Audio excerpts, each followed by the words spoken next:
1859. Inicia-se a construção do Canal de Suez. Também acontece a mais intensa tempestade solar já registrada e neste mesmo ano ocorre a publicação do livro A Origem das Espécies, de Charles Darwin. A teoria de Darwin era simples e ao mesmo tempo arrebatadora. Ele propôs que todos os seres vivos na Terra são descendentes de uma ou de algumas formas originais. Darwin não pretendia descobrir como a vida havia surgido, mas defendia que, uma vez iniciada, os organismos começariam lentamente a mudar e a se diversificar por meio de um processo completamente natural. Todos os seres vivos mudam e as diferenças são herdadas. Indivíduos com variação de caracteres favoráveis ao ambiente que habitam irão prosperar e produzir mais descendentes em comparação a outros com variações desfavoráveis. Caracteres vantajosos, portanto, se acumularão com o tempo por meio de um processo inevitável, chamado seleção natural. Entretanto, Darwin não sabia explicar a fonte dessas mudanças, como também não explicou como os novos caracteres se disseminavam pelas gerações seguintes. O próprio Darwin reconheceu que a teoria era problemática. Nesses 154 anos desde o lançamento da teoria, questões essenciais sobre como os caracteres são transferidos para as gerações seguintes e como resistem à mudança evolutiva foram respondidas graças a um progresso notável no estudo de genes e genomas.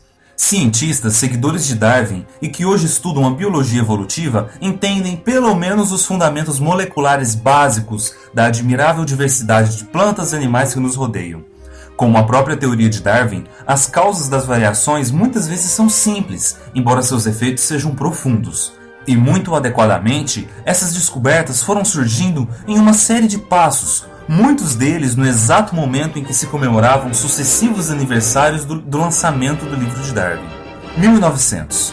A norte-americana Coca-Cola é lançada na Europa. E neste mesmo ano, são redescobertos os famosos experimentos de reprodução de ervilhas feitos por Gregor Mendel, realizados na década de 1850 e 1860.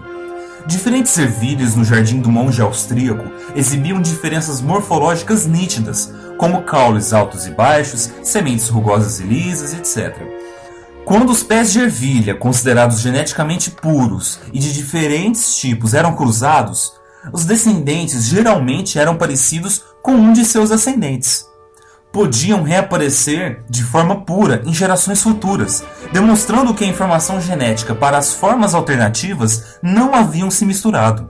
Os experimentos de Mendel mudaram a compreensão geral das mudanças hereditárias do efêmero imissível para as entidades individuais, passadas de geração para geração e sempre presentes, mesmo que não visíveis.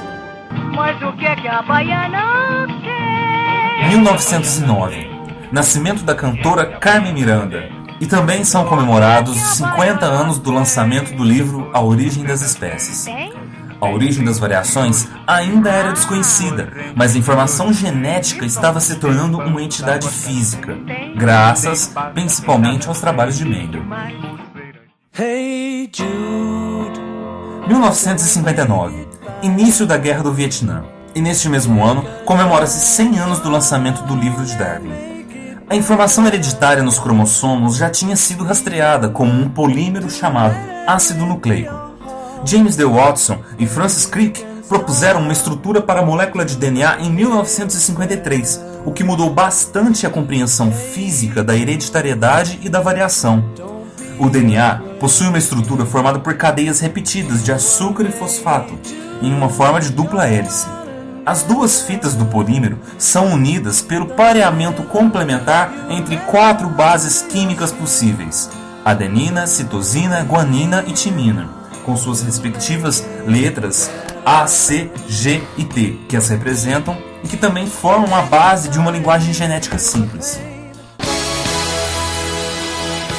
2009. O cantor Michael Jackson morreu devido a uma parada cardíaca. Toma posse o primeiro presidente negro da história dos Estados Unidos, Barack Obama, e acontecem as primeiras transmissões de televisão em alta definição.